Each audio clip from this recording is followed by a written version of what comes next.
What is going on, guys? Super quick Royal Titans boss guide, the new giant boss that just dropped. We're going to head there by heading into the AIQ Fairy Ring and simply heading north, or just simply head over to the Asgarnia Ice Dungeon located right here, and then head down the trapdoor. Once you're here, head west through the tunnel, and then the boss entrance should just be located north. And for this boss fight, you're going to be fighting two separate giants. You definitely want to be doing this duo. Doing a duo will speed it up significantly. Irons can do it with mains, so don't worry about if you have to do this solo on an iron. You can definitely do this with any other account. It significantly speeds it up. Highly recommend doing it, but for the purposes of the video, we're just going to do it solo and show you guys the mechanics. So yeah, we got our range switch. We're using a Bofa. Best in slot's going to be Missouri with a blowpipe and dragon darts, as well as a Zerite crossbow for the spec. We're personally just using Bofa, swapping it into a BGS. We have a Chally as our spec weapon, and then a Fang as our regular melee DPS weapon. Best in slot for melee is going to be a Scythe with full Torba, like this gentleman right here. And yeah, the boss fight's pretty easy. You just want to have a Divine Super Combat, Divine Ranging Pot, some P-Pots, some food, and then spells to cast a fire spell and a water spell. They're not needed. You can also bring in Thralls here, but most likely you're going to bring in these two spells, and I'll show you the mechanics with that. So yeah, let's pot up and jump into the boss fight. We're going to throw on Piety, and we're just going to camp protect melee the whole fight. When you enter, you can get one auto off on the Ice Giant. Then we're swapping over to our range setup.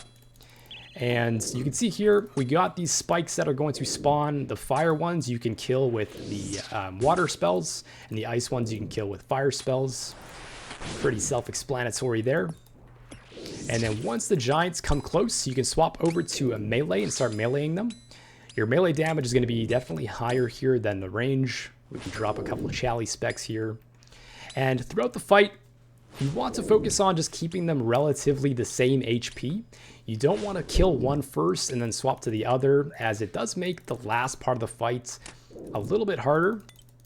And then when they step away, you want to swap back over to your range setup and then just keep autoing them. Oh, we forgot a pot up there. And one thing you're going to notice is that we do have these ice and fire elementals that are spawning. They're going to deal some damage to you. I personally wouldn't recommend killing them off. You can kill them off with fire and water spells, respectively, to whichever one you're attacking. But using the fire and water spells takes off a couple of ticks from auto-attacking the bosses. So you're just going to have slower kills, and you don't really have to tank up too much. They don't deal that much damage. So yeah, throughout the fight, just keep autoing them down. Get them as low as possible. When they step up, swap to melee. When they go afar, just keep using range. And then after they hit a specific HP threshold, or at least one of them does, then they're going to separate into opposite ends of the path. So this is what that's going to look like. And this is going to be the last phase of the fight. During this phase, they're going to spawn little circles in the middle of the map like so. You want to just step on those until they do 3 stomps. 1, 2, 3, and then go back on fighting the boss. And the reason why we don't want to kill them one at a time and leave the other one's HP up is that that circle spawns on the opposite side of the map depending on if there's only one up. So it definitely makes the last part of the boss fights a lot harder. You can also swap to range here if you want to range while you're standing on this tile. Get a little bit more DPS down. There's also another method where you can Woox walk it. So in between those stomps, you can actually get some autos off, but you do have to be in auto range of one of the bosses next to the circle. So I'll show you guys what that Woox walk looks like right here. You just got to time it properly.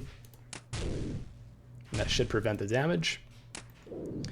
And we'll show you why we don't want to kill them one at a time and leave this last one up with full HP, is because he's going to spawn at this circle at the very opposite side. So yeah, you can range him during this, but then when you run back, it's just going to take a lot more time running back. And yeah, we can dump a Chally spec here, finish off the boss. You can loot whichever boss you'd like, depending on whatever part of the staff you're going for, or the prayer scroll. And then we have this tile highlighted, as you want to stand on this tile to start every single fight. And you'll be able to get one auto off on the fire giant and then swap over and get an auto off on the ice giant. So there's the auto. We can get the Chally spec off again, and then swap to our range setup, and then simply continue the fights as normal. That's all you have to know. Get them down to similar DPSs. If you're duoing this boss, it's going to significantly speed up the kills. One person can focus on one boss at a time. And yeah, hope you guys enjoyed the guide. Love you guys. Good luck on the pet. Good luck on the uniques. Love you guys. Peace.